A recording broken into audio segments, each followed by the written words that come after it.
본 방송에서 제공하는 투자 정보는 투자 판단에 대한 조언입니다. 방송에서 제공하는 주식의 가치, 가격 상승 및 하락에 대해서는 방송사에서 보장하지 않습니다. 네, 주식 랩소디 오늘도 돌아왔습니다. 자, 오늘도 여러분들에게 좋은 정보들 마구마구 드려보도록 할게요. 자, 오늘도 함께해 주실 본부장님 소개해드리겠습니다. 본부장님 반갑습니다. 네, 반갑습니다. 안녕하십니까. 네. 네, 아이고 저희가 또 오늘도 나눌 이야기가 많아가지고요. 바로 한번 이야기 하나하나 좀 풀어보도록 하겠습니다. 자, 오늘 어떤 얘기부터 좀 나눠볼까요? 오늘은 뭐 여러분들이 뭐 우리나라한테는 좀 아쉬운 분이기도 하고 어떻게 보면 TSMC 얘기를 좀 할까 합니다. TSMC가 사실은 이제 뭐 어떻게 보면 우리나라한테는 좀 어떻게 봐야죠? 적이긴 한데 약간 어떻게 보면 좀 존경스럽다고 할까요? 한때는 적이었고 한때는 삼성이 이제 이건희 회장이 한때는 스카우트 제의를 했었기도 하고 근데 스카우트 제의를 거부했던 그런 분이시기도 하고요. 전설적이죠. 사실은 이제 어떻게 보면 대만의 국부라고 그 반도체의 아버지라고도 하는 그런 분이긴 한데 어떻게 TSMC가 성장을 했고 TSMC가 이제 어떻게 지금 그러니까 TSMC 최근에 또 이제 미국에서 그 기업이 유출했던 기업이 손절했던 기업이 한 곳이 아니라 두 곳이라는 얘기가 있습니다. 그래서 이제 이 부분하고 그 부분이 이제 우리나라하고 일본에게까지 이제 영향을 미치게 될 가능성이 있다는 이야기 좀 전해드릴까 하고 있습니다. 그래서 TSMC 이야기를 이제 좀 차근차근 해서 이번 주는 계속 TSMC의 발전 과정과 반도체 이야기를 계속 좀 시리즈로 이번 주는 좀 해드릴까 합니다. K 반도체에 관한 전반적인 이야기를 이번 주는 여러분들에게 좀 같이 공부하면서 좀 해드릴까 합니다. 전반적으로 우리나라 K 반도체에 관한 이야기, 그리고 이제 TSMC에 관한 아시아 전반적인 이야기를 좀 해드릴까 합니다.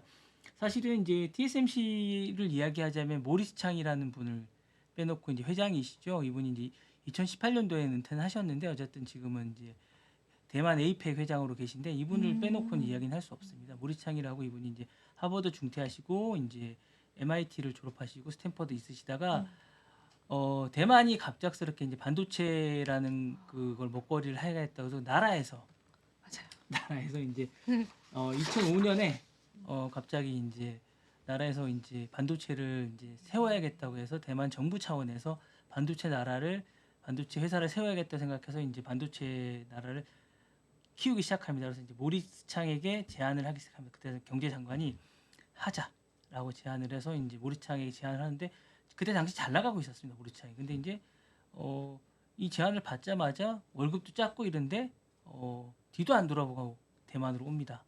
뭔가 뭐 변화의 시기고 뭔가 이게 자기에게는 터닝 포인트라고 생각을 했던 것 같습니다. 그래서 이제 모리스 창이 오게 되는데 모리스 창이 와서 이제 제일 먼저 와서 이제 하게 되는데 당시 대만 쪽이 이제 돈이 없다. 반도체가 돈이 많이 들지 않습니까? 그래서 대만 쪽에서 와서 이제 모리스 창이 이제 시작을 하는데 대만 쪽에서 여러 나라한테 인텔에게도 제안을 하고 여러 나라에 제안을 했는데 오직 필립스만이 5,800만 달러 25% 정도를 지분을 하고 이제 대만이 48% 그리고 이제 TSMC가 사기업이 나머지 부분을 차지하게 되고 이제 투자를 하게 됩니다. 그래서 시작을 하게 되는데 처음에 이렇게 뭐 쉽게 가지는 않았습니다. 사실 TSMC가 쉽게 가지는 않았었고 일대 사장이었던 분이 처음에 시작은 했지만 그분이 바로 1년 만에 그만두고 모리스 창이라는 분이 이제 1년 그 다음에부터 시작을 하게 됩니다. 사실 쉽게 가지는 않았었고 근데 이분이 이제 전략을 잘 세웠습니다.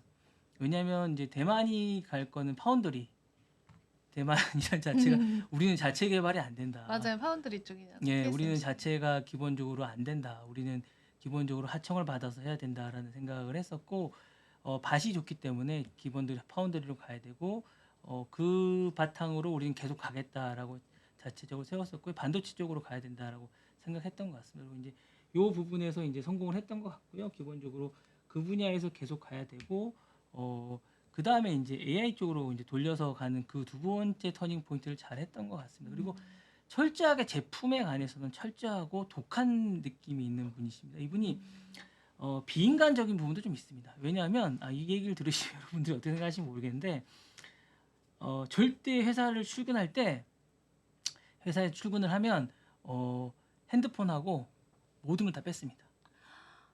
되게 보수적이네요. 그게 보수적인 게 아니라 이게 뭐냐면 보안 때문인가? 보안 때문에 그렇습니다. 카메라를 두 번인가 세 번을 걸리면 퇴사를 해야 됩니다.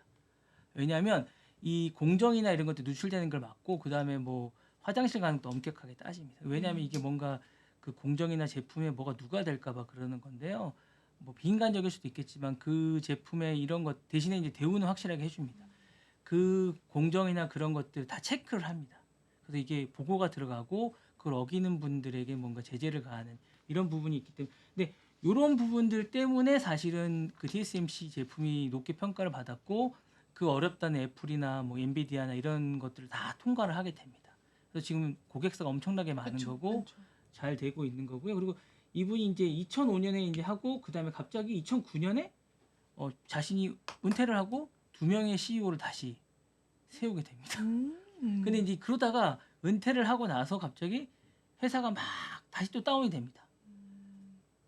왜요? 잘못 잘 안 돼. 안 이분이 되는 안 해요. 거죠? 역시 안 카리스마가 하니까? 있다 보니까 이분이 음. 안 하게 되니까 또 이제 흔들리다가 다시 이제 2012년에 다시 이분이 또 이제 또 컴백을 합니다. 그리고 다시 이제 또 세 명의 CEO를 세우고 또 두 명을 한 명 또 두 명을 세우고 또 바꾸고 이런 식으로 계속 하다가 이분이 결국 2018년도에 이제 다시 컴백 이제 다시 본격적으로 은퇴를 하게 되는데 이분이 만약에 없었다면 과연 이게 TSMC가 잘 됐을까라는 생각이 들고 또 좋은 건 이분이 뭐 또 좋은 건 이세를 하지는 않습니다.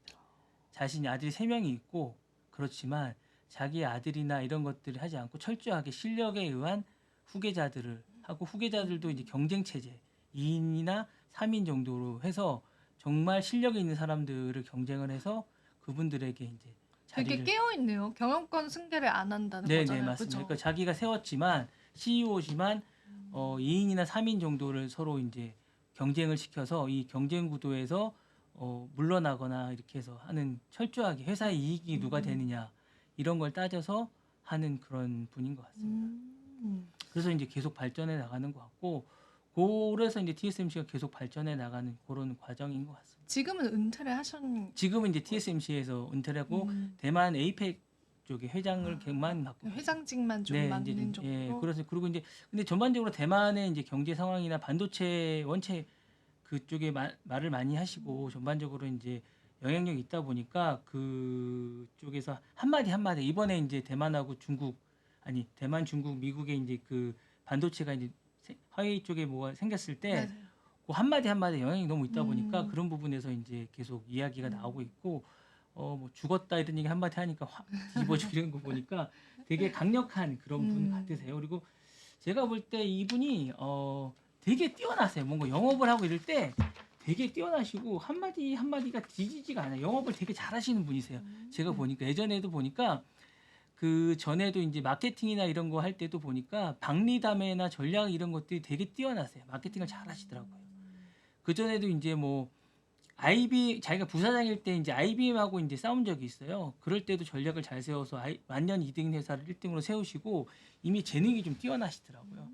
예, 그리고 이제 뭐 이게 원래 이제 자기가 이제 반도체를 예전에도 자기가 할 때 보면 이제 반도체가 아니라 그 비싸게 받고 뭐 이런 전략을 했는데 자기가 할 때는 좀 낮게 받으면서 수주를 많이 받는 방식으로 전략을 바꾸고 그런 마케팅 전략에 좀 뛰어나신 그런 전략이 좀 있는 것 같은데 이분의 단점이 좀 있더라고요. 어떤 거요? 이분이 이제 B2C, B2B는 잘하는데 B2C를 잘 못하시더라고요. 한번 이제 B2C 분야에 사장을 하신 적이 있는데 그때는 좀 말아먹으셨더라고요. 예. 기본적으로 이제 그게 고객과의 직접적인 그렇죠. 영업은 그거는 다른 예, 그거죠. 그런 건 좀 어렵다고 네. 본인이 실토를 하시더라고요. 그래서 그런 건 잘 못하시는데 나머지 쪽에서는 계속 승승장구하시고 기본적으로 이제 독학으로 반도체를 익힌 엔지니어링이고 원래는 머리가 되게 비상하신데 가족들 때문에 원래는 하버드 들어가셨다가 인문학을 하셨다가 너무 좋아하셨는데 가족 밥벌이를 해야겠다.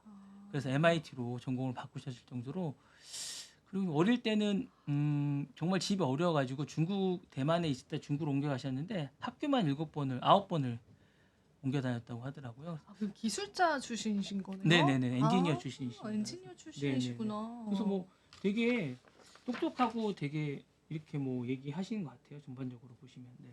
굉장히 이제 TSMC를 일으켰던 네네. 회장님이다 보니까 기범함이 확실히 있는 것 같아요. 네 맞습니다. 네. 되게 뛰어나시고 전반적으로 잘 갖고 있으신 것 같습니다. 저는 되게 그 경영권을 승계하지 않는다라는 게 그래도 조금 옛날 분이실 텐데 그런 생각을 하셨다는 것 자체가 굉장히 나이스하다? 약간 그런 네. 생각이 좀 들기도 맞습니다. 하는 것 네. 같습니다. 그리고 이제 음. 세계 시장을 대한 예측하는 능력이 되게 뛰어나신 것 같아요. 음. 그러니까 반도체 시장이 열릴 거라는 거하고 AI 시장으로 재편될 거라는 것들을 미리 아셨던 것 미리 같아요. 아셨던 예, 것 그러니까 같아요. 그 부분에 대해서 이제 본인이 남들이 이제 다 반도체 시장이 약간 얼어붙을 때가 좀 있었어요. 그때 이제 보니까 이제 시장을 다 닫고 공장을 짓지 않을 때 본인이 공격적으로 공장을 막 짓기 시작하고 그랬던 걸 보면 그래서 이제 이분이 했던 말 중에 이제 그 준비된 자만이 이제 그 어떤 감독님이 하신 얘기인데 유명한 스웨덴 감독님이 준비된 자만이 즉흥 연기를 할 수 있다라는 그런 얘기를 하신 적이 있는데 이분이 정말 준비해서 모든 분량을 받을 수 있게끔 하신 거예요. 그러니까 지금 만약에 이제 저도 이제 걱정스러운 게 만약에 TSMC가 이런 상황이 돼서 뭐 만약에 엔비디아 물량을 누군가 받아야 됐을 때 과연 우리 쪽에서 받을 수 있을까라는 그런 걱정도 좀 있어요. HBM 그 5단 예, 그 기술을 우리가 과연 할 수 있을까 좀 걱정스럽니다. 예. 삼성전자가 걱정되시는 거죠. 네, 걱정됩니다. 그럼 뭐. 네, 지금 사실은 이제 그 음. 미국 조사단이 가 있다고 하거든요. 가 있다고 아. 하는데 그 부분이 이제 뭔가 하고 삼성전자도 정확하게 밝히고 있지 않으니까 삼성전자 받았으면 좋겠어요. 그리고 사실 통과됐으면 좋겠는데 모르겠으면 그 계약 부분 때문에 안 밝히고 있는 정확하게 안 밝히고 있는 건지 그러면 참 다행이긴 한데 뭐 그러면 다행인데 뭐 그런 게 아니라면 좀 걱정스럽긴 합니다. 전반적으로 좀 잘 돼서 이게 우리가 좀 발전적인 게 돼서 앞으로 나아갈 수 있었으면 좋겠는데 좀 그랬으면 좋겠고 우리도 약간 이렇게 불세출의 영웅이 좀 나와서 좀 반도체에 좀 그런 분들이 좀 나왔으면 좋겠고 이 TSMC가 쓰는 전기량이 한 도시 중소도시 한 곳이 쓰는 것보다 훨씬 많다고 하거든요. 대만에. 그런데도 이 대만에서는 전폭적으로 밀어준다고 합니다. 근데 이제 우리나라는 지금 오히려 전기료를 올리고 있지 않습니까? 기업 전기료가 지금 올라가지고 그 부분에 이게 대한- 지금 맞아요. 맞는 건지 잘 모르겠습니다. 저는 잘 이게 맞아요.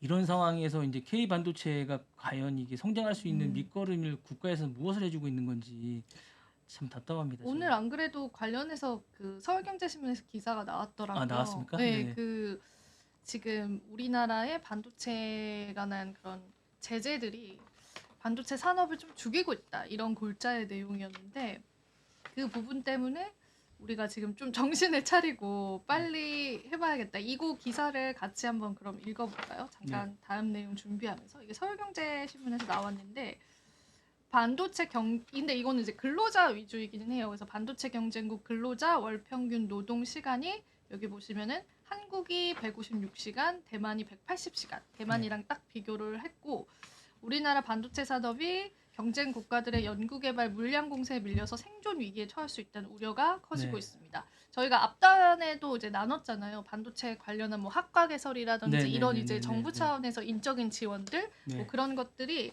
이제는 대만과의 벌어짐을 더 시켜놨다는 그러니까 거죠. 사실 저희는 이제 그 팸이잖아요. 어떻게 보면 지금 파운더리 쪽에 이제 그 사업을 해야 되는 거죠. 저희가 이제 연구나 이런 쪽을 그러니까 사실은 저희 우리나라의 어떤 그 시장 자체를 인정해야 되는 건 분명하잖아요. 우리 위치를.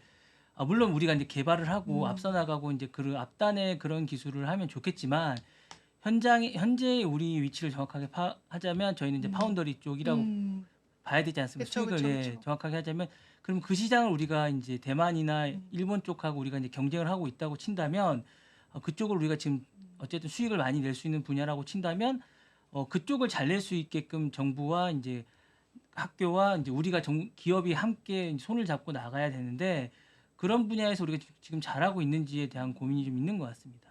그래서 진짜 보면은 이게 이 기사는 그 근로 시간의 시선으로 본 거긴 해요. 근데 여기 보시면은 이 같은 근로 시간의 축소는 R&D 경쟁력 저하로 이루어지고 있다. 대만 TSMC나 미국 엔비디아와 안비디아 같은 경우에는 정해진 시간을 퇴근하지 않으면 불법이 되는 반도체 업계에서 경쟁을 벌일 수 있겠냐. 그러니까 우리나라는 근로 시간 단축에 너무 초점을 맞춰졌다라는 거고 사실 이제 대만과 엔비디아의 근로자들, 개발자들은 언제든지 이제 개발을 할 수 있는 내가 이제 새벽 넘게까지 개발을 할 수 있는 그런 환경들을 좀 줬다라는 거죠. 그래서 R&D의 경쟁력 저하, 엔지니어들이 원하면 언제든지 24시간 사무실에 불을 밝히면서 성과에 매달리는 대만 TSMC와 국내의 환경은 너무나 차이가 난다. 이런 기사였는데 조금 우리가 귀담아서 같이 생각을 네, 해보면 네. 좋은 기사일 것 같아요. 그 제가 예전에 그 미국이 자유롭긴 한데 제가 이제 미국 노동자들이 일하는 부분에서 이제 요구하고는 약간 다르긴 한데 영화 촬영 현장이나 뭐 이런 부분들이 미국이 이제 촬영 시간이 이제 국내와 좀 다르긴 하고 이제 노동 시간이 좀 다르긴 합니다. 이제 딱 정해진 시간에만 일을 하긴 하는데 노동 강도 상당히 높습니다. 상당히 높고요. 정말 점심 시간 딱 1시간인데 그 시간 외에는 다른 짓을 하진 않습니다. 딱 그러니까 정확하게 지킵니다. 그러니까 9시 되면 담배 피러 가거나 커피 마시거나 이러진 않습니다. 그러면 안 됩니다. 그러진 않습니다. 절대. 그거는 화장실도 잘 또 안 갑니다. 다른 시선이에요. 약간 처음 들어봐요. 예, 저는 그렇게 하더라고요. 딱 보니까 음. 노동 시간을 딱 그 시간만 딱 하고 나머지 시간에 거의 하진 않더라고요. 우리는 사실 딱 출근해서 커피 사러 가고 네네네. 약간 그 바람도 쐬고 오고. 그러니까 특히 제가 있었던 데가 그런지 모르겠는데 거기는 정말로 대박이다. 딱 그 시간에만 딱 손을 놓고 나머지 시간 음. 계속 일을 하더라고요. 그러니까 그게 좀 약간 비정상적인지 모르겠지만 그래서 약간 놀랐습니다. 저는 그렇게 일을 하는 거 성과가 보고. 확실히 더 있는 거죠. 아니, 노동 강도가 되게 높더라고요. 강도 자체가 예, 강도가 되게 높으니까. 높더라고요. 그래서 약간 근데 이제 그 노동 강도나 이런 것들이 상당히 높고 그 대신에 이제 그 페이나 그 대신에 다른 일은 시키진 않더라고요. 그 외 업무에선 업무 위에. 예, 그거는 정확하게 지켜주고 그렇게 하니까 사실은 업무 강도가 높고 페이가 높은 반면에 업무량도 되게 많고 상당히 좀 괜찮은 것 같습니다. 그렇게 하니까 제가 볼 때는 예. 그렇게 하는 게 오히려 낫지 않겠냐라는 생각이 좀 있더라고요. 네. 맞아요. 무조건적인 또 근로시간 단축에서 우리가 조금 고심해야 될 부분들은 있는 것 같아요. 예. 그리고 그럼 저 이제 임영 씨 이야기를 한번 시간이 다 해볼까요? 돼가네요? 아니 시간 충분합니다. 네. 엔비디아가 다우존스에 지금 맞아. 인텔을 그거 얘기해 몰아내고 봅시다. 예, 그 네. 얘기 좀 드리겠습니다. 그래서 엔비디아가 다우존스에 이제 25년 만에 편입이 됐습니다. 다우존스라는 게 사실은 이제 뭐 상징적인 건데요. 엔비디아가 어쨌든 편입이 됐습니다. 이제 인텔이 그만큼 이제 저물게 된 거죠. 사실은 지난주에 제가 잠깐 말씀드렸는데 원래 이제 엔비디아에 했던 멜라녹스를 이제 원래는 인텔이 살 뻔했었는데 그걸 못 사는 바람에 이제 이게 전세가 역전된 거라고 제가 말씀을 드렸습니다. 이제 근데 이제 최근에 인텔이 계속 이제 자사의 명운이 줄고 엔비디아가 계속 주가가 올라가다 보니까 이제 역전이 된 겁니다. 그러다 보니까 이제 거기에 이제 엔비디아가 이제 올라가고 인텔이 탈락하고. 아니 그러니까 이게 서로가 이제 매출이 인텔 자체로 해서는 대표성이 떨어진다고 생각을 한 거죠. 다우존스 지수가 이제 그러니까 이제 엔비디아를 넣고 떨어지게 된 거죠. 그래서 이제 요거 가지고는 안 된다고 싶어서 이제 요 종목을 빼게 된 거고 이제 자존심 상하겠지만 이게 진짜 격세지감을 느끼게 하는 거죠. 뭔가를 대변해 주는 것 같아요. 지금의 이제 기업, 유망한 예. 기업과 그것을 따라가지 못했던 기업 네. 대변해 주는. 제가 이제 요거에 관련해서 이제 좀 여러분이 나중에 주식을 하실 때 좀 보시는 게 있는데 이제 이게 대체제라는 게 있습니다. 인텔 이게 대체되는 역전해서 대체하는 게 있고 경쟁하는 주식도 있으니까 만약에 이제 보시면 인텔하고 엔비디아는 완전히 역전을 당한 거고요. 지금 이제 뭐 넷플릭스나 그 디즈니는 경쟁하고 있는 아니 산업이 완전히 바뀐 거 이런 게 좀 있거든요. 이런 것들을 비교하는 주식들을 한번 제가 내일 미국 주식을 좀 비교해서 재미있을 것 같아요. 예 한번 보여 경쟁제와 이제 예 요거를 좀 대체제요. 보시고 이게 독점을 하는 거냐 대체제가 반대로 완전히 역전해서 요거를 보시면서 투자를 하시면 미국 주식을 투자하실 때 좀 도움이 되실 것 될 수 같거든요. 예. 완전히 역전이 되는 경우도 있고 둘이 경쟁을 하면서 역전이 될까 말까 해서 지금 경쟁을 해서 누가 이길까를 좀 보셔야 되는 것들이 있고 뭐 이런 게 있거든요. 그래서 뭐 페이팔이나 뭐 이런 것들 이제 결제 시스템이 있습니다. 여러분들이 지금 우리나라 핀테크처럼 지금 여러분 이제 핀테크라고 하시면 지금 여러분들 이제 결제 하시잖아요. 번호로 눌러서 결제하시는 거 있죠. 이게 이제 미국에서 먼저 된 건데요. 우리나라보다 그 전에 번호로 하시는 게 얼마 안 되지 않습니까? 우리는 카드로 다 하셨잖아요. 근데 이제 지금 번호로 막 하시잖아요. 이런 게 이제 미국에는 먼저 시작을 했었거든요. 이런 시스템이 이제 미국에도 하고 있는데 미국에도 지금 번호로 하는 거랑 카드로 하는 게 지금 경쟁제로 하고 있거든요. 그러니까 이런 핀테크 시스템이 이제 미국에서도 지금 경쟁제와 이제 하고 있습니다. 이런 것들 하는 많은 시스템들을 제가 내일 와서 설명을 좀 드리겠습니다. 둘이 경쟁제와 이제 대체제 두 주식들을 좀 비교해 가면서 설명을 좀 드리고 이런 부분들이 이제 어떻게 변해가고 있는지에 대해서 좀 보시면서 주식을 공부하시고 어떻게 해야 되는지에 대해서 좀 하시고요. 저희가 이제 좀 요 끝날 때쯤 저희가 새로운 프로그램이 또 이제 이주영 아나운서께서 좀 이따 지금 바로 하실 건데 그것도 그렇게 바로 이제 되는 건가요? 네. 이 뭐 왜냐면 전략회 저희가 좀 이제 이 프로그램이 계속 나올 거기 때문에 전략회 이런 거 왜냐면 없나요? 미국 주식이나 ETF나 네. 이런 것들을 좀 하고 싶은 분이 많이 있으실 텐데 이런 것들에 대한 공부도 하시는 그런 프로그램들이 좀 이따 생길 겁니다. 저희가 너무 왜냐면 당황스럽네요. 뭐 이렇게 이런 거 배당주 이런 것들이 궁금하신 분들이 있으실 텐데 이런 것들에 대한 공부를 좀 깊게 하실 수 있는 프로그램들이 좀 생길 거라서 그거는 이제 나중에 그런 프로를 왜냐면 이제 저희가 이제 주식 랩소디는 약간 트렌드한 프로그램이라 그런 것들을 다 소화해 못 해요. 그러니까 좀 딥하게 공부할 수 있는 약간 스터디형 프로그램들이 생기게 됩니다. 이제 그 프로는 약간 그런 거니까 거기서 이제 보시면 될 것 같습니다. 아니 너무 당황스럽습니다. 네. 그래서 뭐 아무튼 저희가 이제 또 네. 대체할 수 있는 그런 산업, 대체된 산업과 그다음에 경쟁 관계에 있는 산업들의 시선에서 미국 주식 바라볼 수 있는 그런 네. 시선들을 이제 알려주신다라고 하니까 그 부분은 같이 기대를 해보면 좋을 것 네네. 같고요. 그럼 마지막으로 우리의 또 영웅 임영웅 님의 이야기를 한번 해볼까요? 아니 팬들은 다 아실 텐데 사실은 네. 이제 그 10월 말쯤에 임영웅 씨 패션 브랜드 론칭한다는 기사가 한번 떠서 가지고 이제 왈칵 뒤집혀지게 바로 이제 수정 기사가 나왔습니다. 그런 적이 없다고. 11월 그러니까 제가 오늘 이제 그 브랜드 보고 샵이 싶다. 네. 오픈한다고 이제 단독 기사가 나온 적이 있습니다. 네. 어떤 기자분이 쓰셨는데 10월 4일 날 이제 그 성수동에 팝업 스토어가 오픈된다고 기사가 나온 적이 있습니다. 그래서 그 부분에 관해서 이제 사실인지 아닌지 많은 분들이 궁금해하시고 실제로 이제 뭐 쓸지 안 쓸지 저도 좀 궁금했습니다. 그래서 이제 근데 이제 바로 아니라고 했으니까 사실 부분이라 공식 기사가 났습니다. 근데 그게 이제 물고기 뮤직에서 그날 바로 10월 28일 날 그 기사가 나오고 바로 이제 아니라고 이제 기사는 나왔습니다. 근데 혹시나 또 해서 이제 궁금해서 성수동에 가보시는 분도 있지 않을까 싶어서 이제 근데 뭐 아닐 거라고 생각은 듭니다. 근데 이게 왜 나왔을까?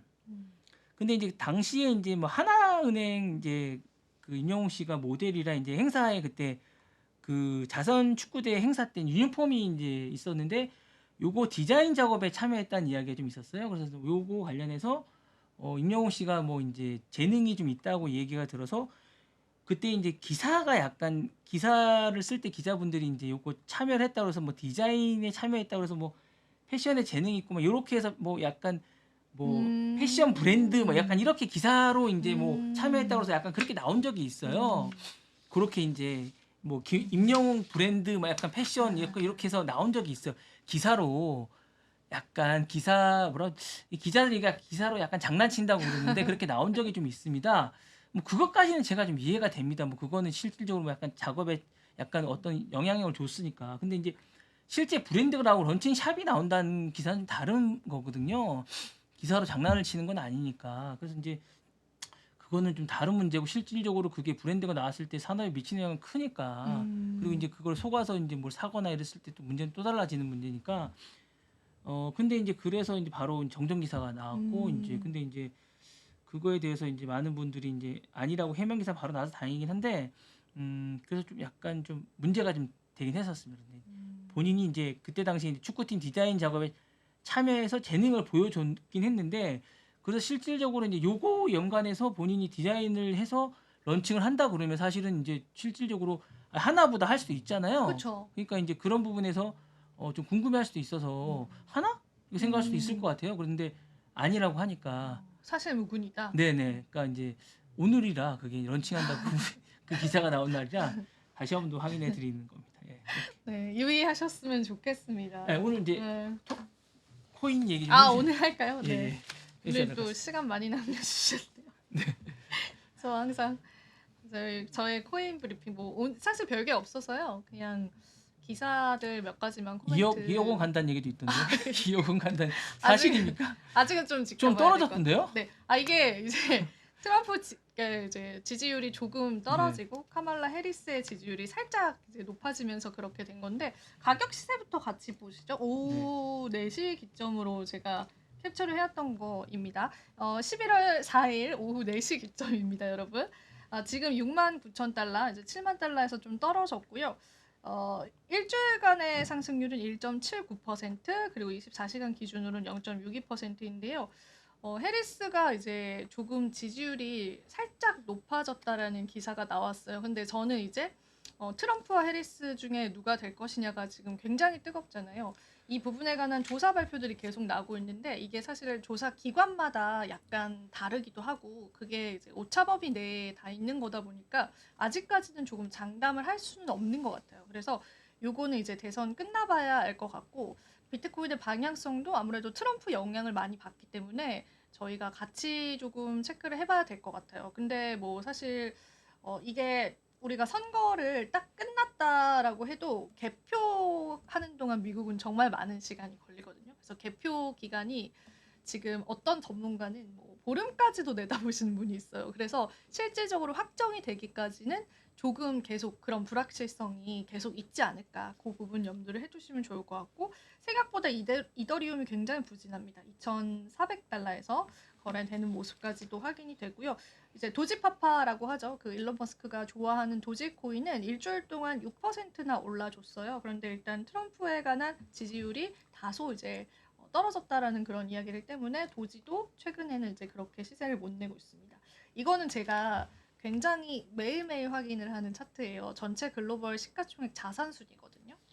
보시면 이제 골드가 여기 보시면은 18조 달러 가장 큽니다. 그래서 이 세상에 현존하는 많은 이제 자산 중에서 과연 어떤 순위를 매길 수 있냐. 지금은 애플이 2위거든요.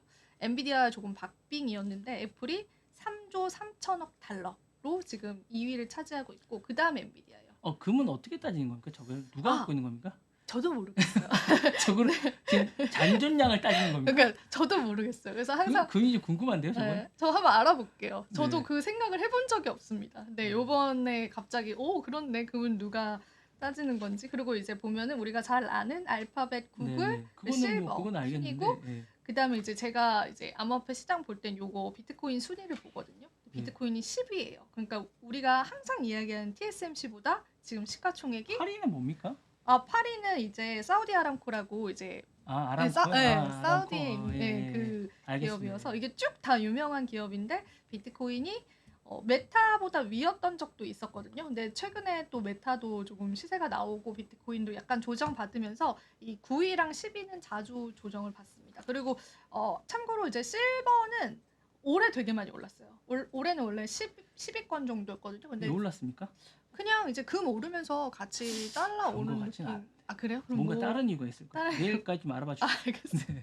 숙제 주시네요. 네. 네, 자꾸 숙제 주시네요. 네, 네. 그렇게 됐고요. 뭔가 있는 것 같아요. 네, 그다음에 이슈들 좀 얘기하자면 이제 트럼프 후보자가 약간 지지율들이 떨어지면서 막판 표심을 잡으려고 왜 떨어지는 겁니까? 근데 이거는 이유라기보다는 이제 지금 이제 사전 투표자들이 있어요. 그쵸. 그 사람들을 대상으로 이제 설문조사를 한 거죠. 너 누구 찍었냐라고 설문조사를 했을 때 이제 카말라 해리스가 60% 넘는 지금 점유율을 가졌다라고 하고 저기도 샤이가 많지 않나요? 샤이가 어떤 거죠? 샤이 보수나 샤이 아. 진보 같은 게 많지 않나요? 아직 모르는 거 아닌가요? 이게 사실은 정확한가요? 이제 여기는 이제 인종에 따라서 지지율이 좀 다르다고 아, 해요. 그래요? 그래서 이제 만약에 사실 이제 미국 선거는 그 승자 독식 구조여서 그쵸. 간접 선거 방식이다 보니까 네네네네. 실제로 국민이 많이 지지한다고 해서 이기지가 않습니다. 그런 예들도 있었고 트럼프 당선 당시에는 네. 사실은 이제 트럼프의 경쟁자가 더 많은 국민의 표를 얻었지만은 선거인단을 확보해서 이제 트럼프가 당선이 됐던 부분이 있기 때문에 저는 요거는 아직까지 미지수를 좀 가져가 봐야 된다라고 보고 이제 트럼프는 이제 막판 표심을 잡으려고 자신의 소셜 미디어에 자신을 투표를 해달라라고 이렇게 이야기를 했으면서 민주당 그러니까 카말라 해리스의 당이 이제 암호화폐에 관한 전쟁을 선언을 했는데 그걸 내가 종식시키겠다 이러면서 다시 한번 암호화폐 투자자들을 이제 표심을 끌고 오려고 하는 그런 움직임들이 있었고 그리고 요거는 한번 다뤄야 될 것 같아서 오늘 가지고 왔어요. 국내 가상자산 위원회가 첫 회의를 이제 개최를 합니다.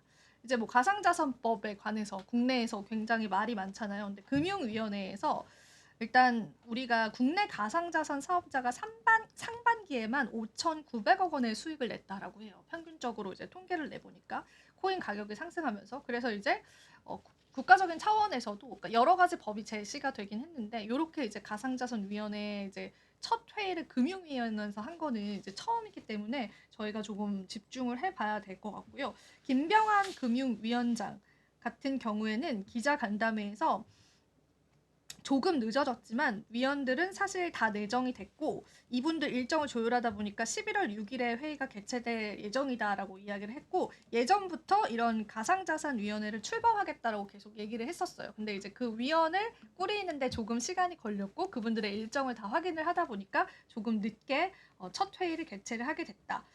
그리고 이제 첫 회의에서는 앞으로 이제 어떤 이슈나 어떤 일정으로 다뤄가겠다라고 하는 논의가 있을 것 같다. 지금 많이 제기되고 있는 법인 실명 계좌 이슈라든지 또 스테이블 코인에 관한 규율 문제들 어떻게 해결할 것인지를 포함을 해가지고 앞으로 계속 이제 이런 의견들을 수렴하는 작업이 있을 것이다라고 이야기를 했습니다.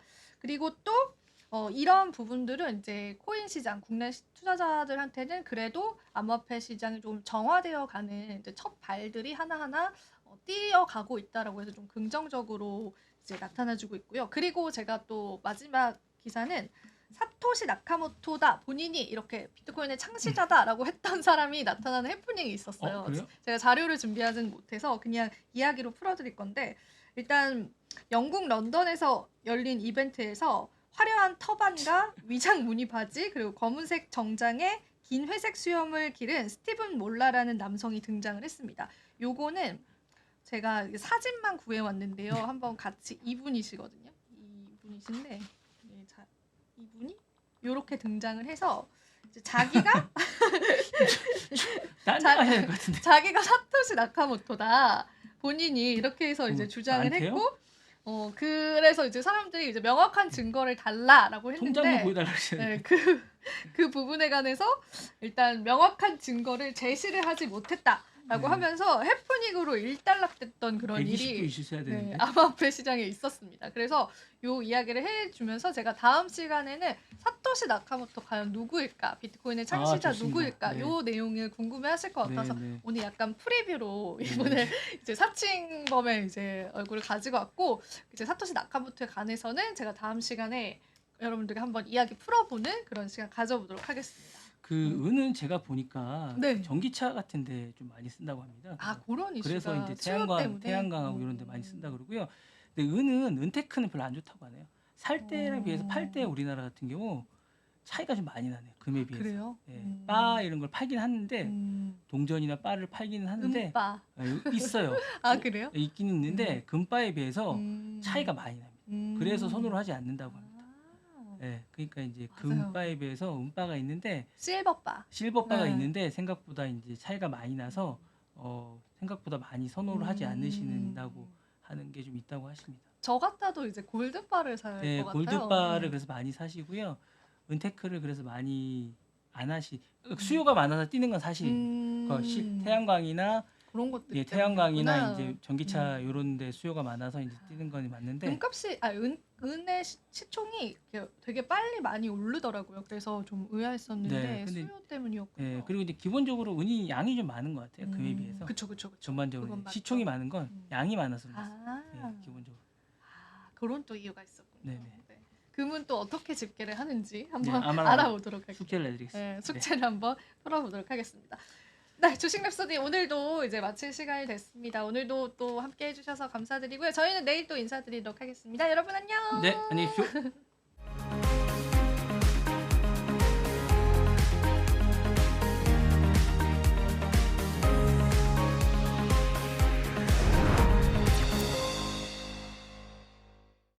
안녕하세요. 국내외 모든 경제 뉴스를 한눈에 파악해드리는 모두의 증시 진행의 최민주입니다. 증시 뉴스 전달드리겠습니다. 첫 번째 뉴스입니다. 세계 최대 파운드리 업체인 대만 TSMC가 다음 달 미국 애리조나 공장에서 첨단 4나노미터 공정 기술을 채택한 웨이퍼 생산에 들어갑니다. 연합보 등 대만 현지 언론들은 4일 소식통을 인용해 TSMC가 다음 달 초 애리조나 피닉스의 21팹의 1공장 완공식을 거행한 후 4나노 기술을 채택한 12인치 웨이퍼의 정식 생산에 들어간다고 보도했습니다. 2021년 착공한 1공장은 완공까지 4년간 2조 700억 대만 달러가 투입됐으며 매달 약 4만 장의 웨이퍼를 생산할 계획입니다. 양산 시점은 내년 1분기로 예정됐습니다. 이 소식통은 애리조나 TSMC 공장은 대규모 반도체 공장과 연구시설 등이 접목된 대형 공장 메가팹으로 설계돼 클린룸의 규모가 동종업계 2배에 달한다고 밝혔습니다. TSMC는 애리조나 공장에서 4나노 기술을 기반으로 애플과 엔비디아, AMD 등 고객사에 제공할 반도체를 생산합니다. 당초 3나노 공정을 도입하려던 이 공장은 4나노 주물량 폭주로 인해 우선 4나노 제품 생산에 나선 후 상황을 지켜보면서 3나노 공정을 설치할 것으로 전해졌습니다. 이 공장에서는 2028년께부터 매달 웨이퍼 약 5만 장을 양산할 방침입니다. 3공장은 2030년께 2나노 또는 A16 생산을 계획하고 있습니다. 그동안 대부분의 반도체를 자국에서 생산해온 TSMC는 중국과의 지정학적 긴장이 높아지면서 미국, 일본, 독일 등 해외로 생산 기지를 확대하고 있습니다. 대만 언론은 애리조나의 TSMC 공장이 미중 기술 전쟁 속에서 미국 현지 반도체 제조의 바로미터로 평가하고 있습니다. 현지 소식통에 따르면 TSMC는 피닉스에 1에서 3공장 건설에 이어 4에서 6공장 확충을 준비 중입니다.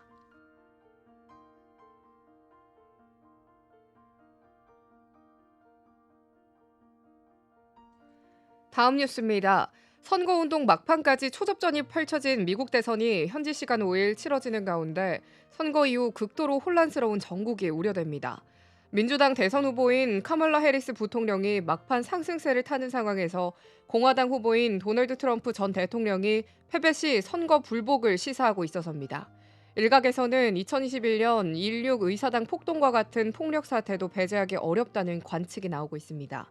트럼프는 현지 시간 3일 미 펜실베니아 유세에서 자신의 첫 임기가 끝났을 때를 거론하며 솔직히 말해 나는 백악관에서 나오지 말았어야 했다며 지금 모든 투표소마다 수백 명의 변호사가 있다고 말했습니다. 4년 전 대선 결과를 부정하는 동시에 이번 선거의 사기 가능성을 거론하는 발언입니다. 선거 불복 운운하는 트럼프의 발언은 해리스의 지지율이 선거 막판 미묘한 반등세를 타며 더욱 심해지고 있습니다. 이날 뉴욕타임즈와 시에나대가 발표한 여론조사에서 해리스는 경합주 7곳 가운데 네바다, 노스캐롤라이나, 위스콘신, 조지아 등 4곳에서 트럼프보다 1에서 3포인트 앞서는 것으로 나타났습니다. 베팅 사이트 폴리마켓에서도 해리스의 당선 가능성이 지난달 말 33%까지 추락했다가 이날 44% 수준으로 상승했습니다. 이번 대선은 미국의 운명은 물론 전 세계 안보, 경제 지형이 걸린 세기의 선거로 평가됩니다. 안보 문제에서 해리스는 동맹 중시의 기조를, 트럼프는 철저한 미국 우선주의를 표방하고 있으며 경제 분야에서는 트럼프가 또다시 세계 무역에 충격파를 안길 관세 정책을 공언하고 있습니다. 대선 결과에 따라 한미 관계와 한반도 안보 지형에서도 대격동이 일어날 것으로 예상됩니다.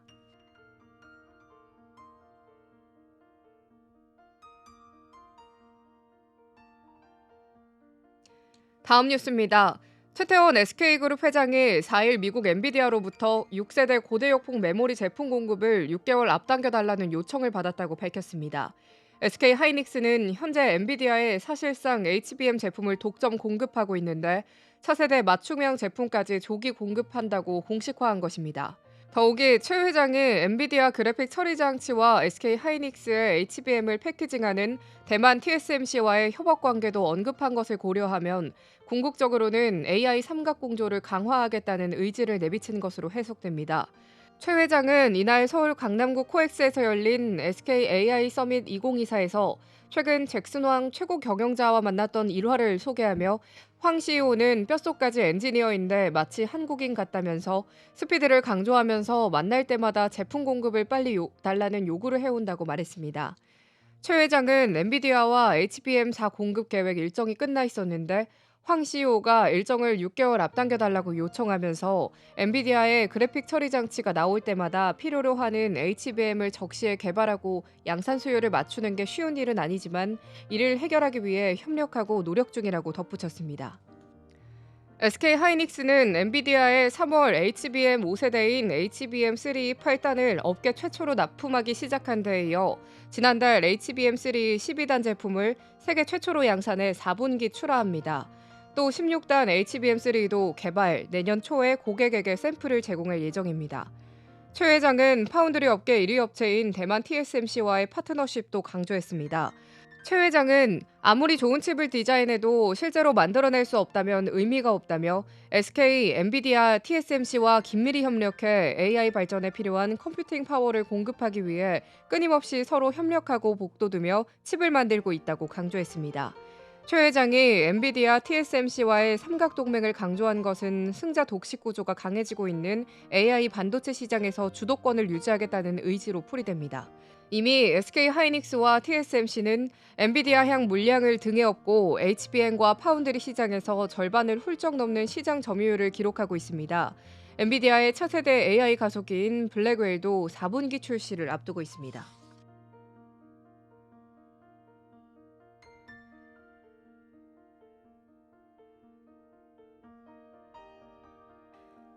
다음 뉴스입니다. 국민연금이 최근 전장기업에 대한 투자를 늘린 것으로 파악됐습니다. HL만도, 한국단자공업, 이수페타시스 등이 대표적인 예입니다. 전기차와 자율주행 기술 도입이 확대되면서 전장 부품에 대한 수요가 급증할 것이라는 기대감 때문으로 분석됩니다. 국민연금은 이 밖에 2차 전지 관련 종목들과 주주 환원 확대가 기대되는 금융주도 대거 사들이며 지분을 늘렸습니다. 한국거래소에 따르면 국민연금은 지난달 28일 HL만도의 주식 7만 181주를 3만 9,501원에 장내 매수했다고 밝혔습니다. 이로써 국민연금의 HL만도 지분은 총 472만 5,797주로 지분율이 10.06%에 달하게 됐습니다. 국민연금은 7월까지만 해도 HL만도 주식 3만 1,390주를 팔아치우며 지분을 줄인 바 있습니다. 국민연금은 같은 날 한국단자공업 주식 3천여 주도 장내 매수했다고 공시했습니다. 국민연금은 앞서 9월 한국단자공업 주식 6만여 주를 매도했습니다. HL만도는 전기차 시장을 주도하는 미국과 중국에 대한 의존도가 높습니다. 특히 자율주행 기술 도입이 확대되면서 수혜가 기대됩니다. 한국단자공업도 차량 내 고전압 커넥터 수요가 급증하면서 북미 지역에서 매출이 지난해 3분기 204억 원, 4분기 286억 원, 올해 1분기 548억 원, 2분기 892억 원으로 크게 늘었습니다. 현재 실리콘밸리의 대표적 벤처 캐피털인 피델리티 매니지먼트 앤드 리서치 컴퍼니도 지분 5.33%를 보유 중입니다. 최근 이재용 삼성전자 회장이 정의선 현대차그룹 회장 도요다 아키오 일본 도요타그룹 회장과 회동하며 모빌리티와 전장 사업에 드라이브를 거는 것도 호재로 꼽힙니다. 이에 반도체 회기로 기판 제조 업체인 이수페타시스도 전장 영역으로 사업을 확대하고 있습니다. 국민연금은 지난달 17일 이수페타시스 주식도 23만 7,209주 순매수했습니다. 이 밖에 최근 LG에너지솔루션의 주식 81만 668주와 포스코홀딩스 33만 8,916주를 사들이며 2차 전지 관련 종목들도 사들였습니다. 아울러 BNK 금융지주, 키움증권, 한국금융지주, 미래에셋증권 등 밸류업 공시에 따른 주주 환원이 기대되는 금융주들도 대거 쓸어담았습니다. 반면 카카오, CJ제일제당, 한화엔진, 한올바이오 파마의 주식은 내다 팔며 지분을 소폭 줄였습니다.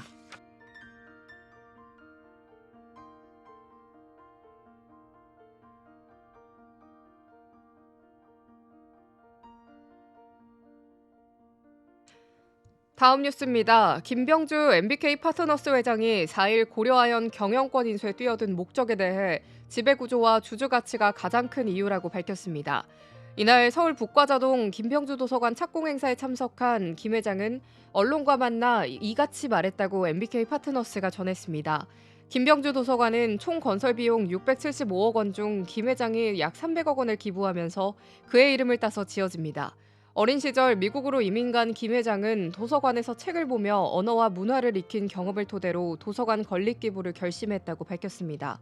김 회장은 또 일본에선 정보주의 기업 지배구조 헌장 공표와 주주 행동주의의 발현이 동시에 수반되면서 사모투자 붐이 일어났다며 도시바가 주주 및 사회 이사들로부터 압박을 받아 매각의 기로에 놓였다는 것은 일본 그 어느 기업이라도 행동주의 펀드 등의 압박을 받을 수 있다는 뜻이라고 강조했습니다. 그러면서 이런 주주행동주의는 경영진을 구제하는 백기사 기회를 만들어줬다고 덧붙였습니다. MBK 파트너스는 영풍과 손잡고 지난 9월 고려아연 경영권 확보에 뛰어들었을 당시부터 지배구조 문제를 강조해왔습니다. 고려아연 최대 주주가 영풍인데도 지분 1.84%를 보유한 최윤범 고려아연 회장이 경영권을 행사하는 비정상적 상황이었다는 것입니다.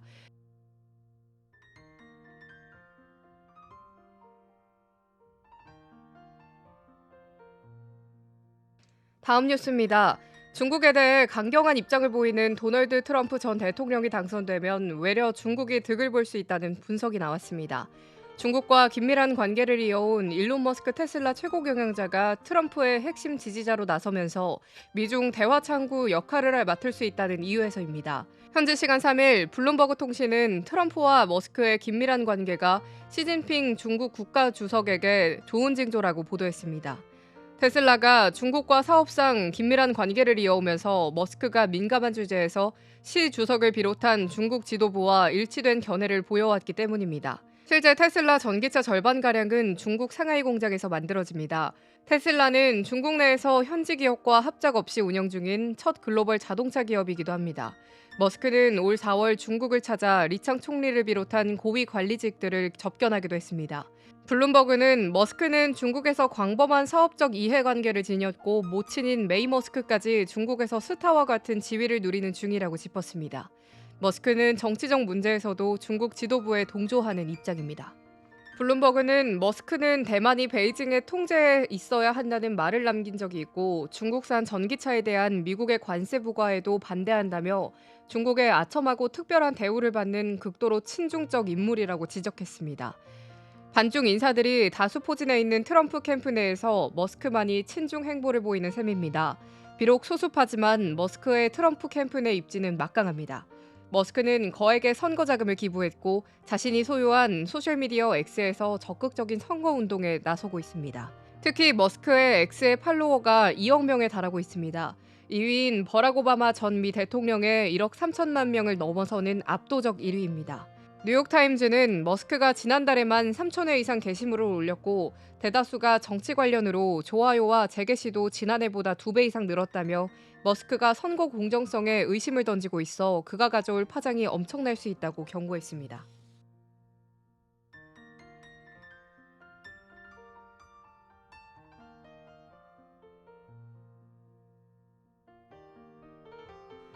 다음 뉴스입니다. 중국이 유럽연합의 중국산 전기차 고율 관세 확정에 반발해 세계무역기구에 EU를 추가로 제소했습니다.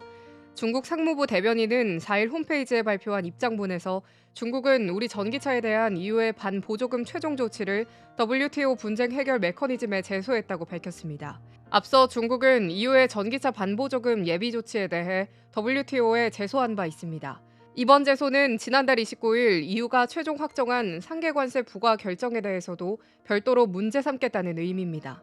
상무부 대변인은 중국은 EU의 반보조금 최종 조치가 사실적 법률적 기초를 결여했고 WTO 규칙을 어긴 것으로 무역 구제 조치의 남용이자 반보조금의 이름을 빌린 무역 보호주의라고 본다고 전했습니다.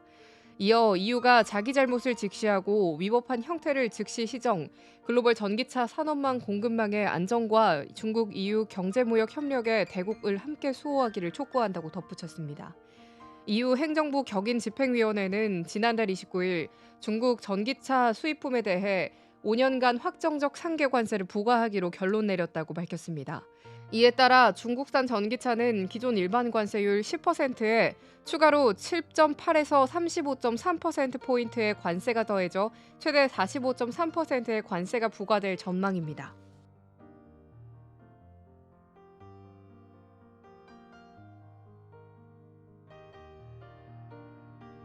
이상으로 모두의 증시 마칩니다. 본 방송에서 전달드린 내용은 투자 판단에 대한 조언일 뿐 해당 자산의 상승과 하락을 보장하지 않습니다. 시청해주신 여러분 고맙습니다.